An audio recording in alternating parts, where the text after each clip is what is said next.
ஆனந்தி, தமிழகத்தில் வரைவு வாக்காளர் பட்டியல் வெளியிடப்பட்டுள்ள நிலையில் முக்கியமான வேட்பாளர்கள் முதலமைச்சர், எதிர்க்கட்சி தலைவர் மற்றும் துணை முதலமைச்சர், அமைச்சர்கள் போட்டியிட்ட முக்கியமான 5 தொகுதிகளை பார்க்கலாம். முதலில் முதலமைச்சர் போட்டியிட்ட குளத்தூர் தொகுதியில் 1,03,812 பேர் வாக்காளர்கள் நீக்கப்பட்டிருக்கிறார்கள் குளத்தூர் தொகுதியில் மட்டும்.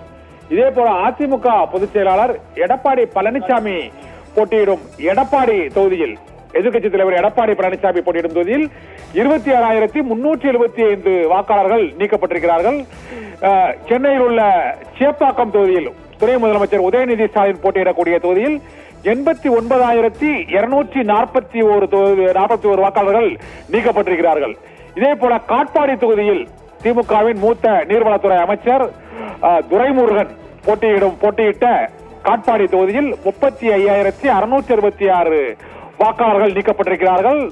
அதிமுகவின் முன்னாள் அமைச்சர் ஜெயக்குமார் போட்டியிட்ட ஐடி மூர்த்தி சட்டமன்ற உறுப்பினராக உள்ள ராயபுரம் தொகுதியில் 51,711 வாக்காளர்கள் நீக்கப்பட்டிருக்கிறார்கள். தமிழகத்தில் முக்கியமான நட்சத்திர வேட்பாளர்களான முதலமைச்சர் மு க ஸ்டாலின் போட்டியிட்ட குளத்தூர் தொகுதியில் 1,03,812 வாக்காளர்கள் நீக்கப்பட்டிருக்கிறார்கள். எதிர்க்கட்சி தலைவரும் அதிமுக பொதுச் செயலாளருமான எடப்பாடி பழனிசாமி போட்டியிடும் எடப்பாடி தொகுதியில் 26,375 வாக்காளர்கள் நீக்கப்பட்டிருக்கிறார்கள்.